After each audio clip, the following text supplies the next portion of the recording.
কলকাতায় প্রতিবাদ মিছিল, মমতা বন্দ্যোপাধ্যায় তিনি সাধারণের উদ্দেশ্যে হাত নাড়ছেন, নমস্কার করছেন এবং ধীরে ধীরে এগিয়ে চলেছে এই মিছিল, যা শুরু হয়েছে যাদবপুর 8B থেকে।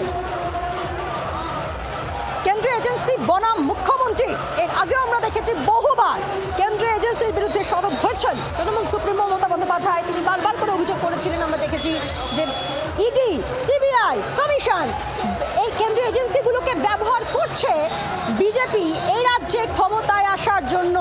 আর এবারও ঠিক সেভাবেই, যেহেতু ভোট সামনে, তাই কেন্দ্রীয় এজেন্সিগুলো তৎপরতা বেড়ে গিয়েছে, এমনটাই অভিযোগ তৃণমূলের।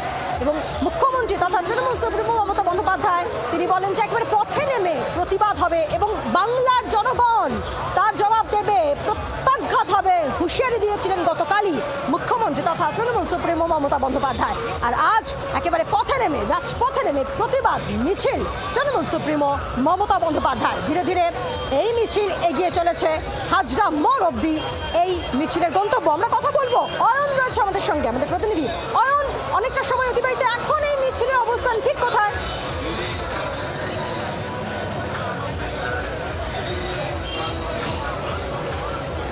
দেখো, এই মুহূর্তে মিছিল আস্তে আস্তে টালিগঞ্জ ফাঁড়ির ঠিক মুখটায় পৌঁছে গেছে। ডান দিকে মহাবীরতলা, আমরা দেখতে পাচ্ছি এখানে স্বরূপ বিশ্বাস তিনি নিজেই এখানে আগত যে সমস্ত তৃণমূল কংগ্রেস কর্মী সমর্থক বা উৎসাহী মানুষ যারা রাস্তার দুপাশে ভিড় জমিয়েছেন, সেই ক্রাউড কন্ট্রোল করছেন স্বয়ং স্বরূপ বিশ্বাস। এবং তার আর কিছুক্ষণ পরেই, তার ঠিক পেছনেই এই মুহূর্তে পায়ে পায়ে মিছিল, যে মিছিলে আমরা দেখতে পাচ্ছি মুখ্যমন্ত্রী মমতা বন্দ্যোপাধ্যায় যিনি একেবারে যাদবপুর 8B থেকে একটানা হাঁটছেন, এই মুহূর্তে তিনি হাঁটতে হাঁটতে পৌঁছে গিয়েছেন। গোটা মিছিলকে লিড করে, গোটা মিছিলের নেতৃত্ব দিয়ে মুখ্যমন্ত্রী মমতা বন্দ্যোপাধ্যায় এই মুহূর্তে পৌঁছে গেছেন টালিগঞ্জ ফাঁড়িতে। এবং আমরা রাস্তার দুপাশের যে ভিড় দেখছি, সেই ভিড়ও কিন্তু তাকিয়ে দেখার মতো, কারণ রাস্তার দুপাশে যতক্ষণ পর্যন্ত, যতটা আমরা পথ এগিয়ে এলাম এই মিছিলে সঙ্গে সঙ্গে হাঁটতে হাঁটতে, তাতে কিন্তু আমরা রাস্তার দুপাশে একদম কাতারে কাতারে মানুষের ভিড় দেখছি। সমস্ত বয়সী মানুষ, একদম কোলের শিশুকে কোলে নিয়ে মা দাঁড়িয়ে আছেন, বাবা দাঁড়িয়ে আছেন, তার থেকে শুরু করে অশীতিপর বৃদ্ধ মানুষ, তারাও কিন্তু নিজের বাড়ির যে চৌহদ্দি, সেই চৌহদ্দি পেরিয়ে একেবারে রাস্তার ওপর এসে দাঁড়িয়েছেন। এই মুহূর্তে আমরা দেশপ্রাণ শাসমল রোড, শ্যামাপ্রসাদ মুখার্জি রোডের যে মুখটা, ক্রসিংটা, সেখানে রয়েছি এবং আমরা দেখতে পাচ্ছি রাস্তার দুপাশে এদিকে এবং ওদিকে কাতারে কাতারে উৎসাহী মানুষ, তারা মুখ্যমন্ত্রী মমতা বন্দ্যোপাধ্যায়কে দেখার জন্য এই মুহূর্তে দাঁড়িয়ে রয়েছেন রাস্তায়। একবার ধীরে ধীরে সেই মিছিল এগিয়ে চলেছে ঠিক এই জায়গা থেকে। অয়ন, আমরা দেখিয়েছি যে মমতা বন্দ্যোপাধ্যায় তৃণমূল সুপ্রিমো তিনি যখনই রাজপথে নেমে প্রতিবাদে সামিল হয়েছেন, তখনই তাকে দেখার জন্য একটা কৌতূহল কাজ করে। সেক্ষেত্রে এবারও সেই কৌতূহল লক্ষ্য করা যাচ্ছে।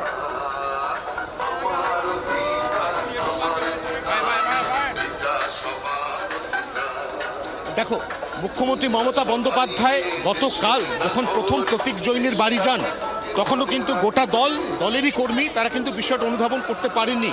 তারপর তিনি যখন সেখান থেকে একটি ফাইল হাতে বেরিয়ে আসেন এবং বেরিয়ে আসার পরে একেবারে সরাসরি নাম করে কেন্দ্রীয় স্বরাষ্ট্রমন্ত্রী অমিত শাহ, তার বিরুদ্ধে দুটি কেন্দ্রীয় এজেন্সি ইডি, সিবিআই, তাদেরকে প্রত্যেক নির্বাচনের আগে অপব্যবহার করে এই রাজ্যের শাসক দল তৃণমূল কংগ্রেসকে অপদস্থ করার চক্রান্তের তত্ত্ব যখন তিনি খাড়া করেন, ঠিক তখনই কিন্তু দল তার নিজের লাইন বেছে নিয়েছিল নেত্রীর নির্দেশে।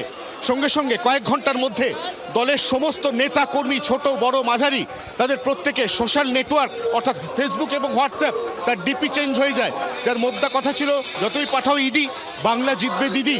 এবং ঠিক সেই যে কর্মসূচি, মুখ্যমন্ত্রীর বেঁধে দেওয়া যে কর্মসূচি, এই কর্মসূচি গতকাল দুপুরের পর ঘোষণা হয়েছে। আজকে ঘড়ির কাঁটায় এই মুহূর্তে 4টাতে সেই কর্মসূচি এক্সিকিউট হয়ে গেছে, প্রায় 1.5 ঘন্টা হলো। এবং এই কর্মসূচিতে তৃণমূল কংগ্রেস তার নিজের সমস্ত এই যত আশেপাশের অঞ্চল রয়েছে তার সাংগঠনিক শক্তি নিয়ে ঝাঁপিয়ে পড়েছে। এটা হচ্ছে মিছিলের স্ট্রেন। আর মিছিলের দুপাশে যারা দাঁড়িয়ে রয়েছেন, তারা কে কোন দল করেন, তাদের কি রাজনৈতিক পরিচয়, তারা দিনের শেষে কাকে ভোট দেন, সেটা ম্যাটার করছে না, কারণ স্বয়ং মুখ্যমন্ত্রী তাদের এলাকা দিয়ে হাঁটছেন। শুধু এইটুকু শোনার পরে কাতারে কাতারে মানুষ এই মুহূর্তে দেশপ্রাণ শাসমল রোড এবং শ্যামাপ্রসাদ মুখার্জি রোড, এই যে রাস্তা, এই রাস্তার দুপাশে দাঁড়িয়ে রয়েছেন শুধুমাত্র মুখ্যমন্ত্রীকে একবার দেখবেন বলে। অত্যন্ত গুরুত্বপূর্ণ। বাংলার আওয়াজ, বাঙালির আবেগ, জি 24 ঘন্টা।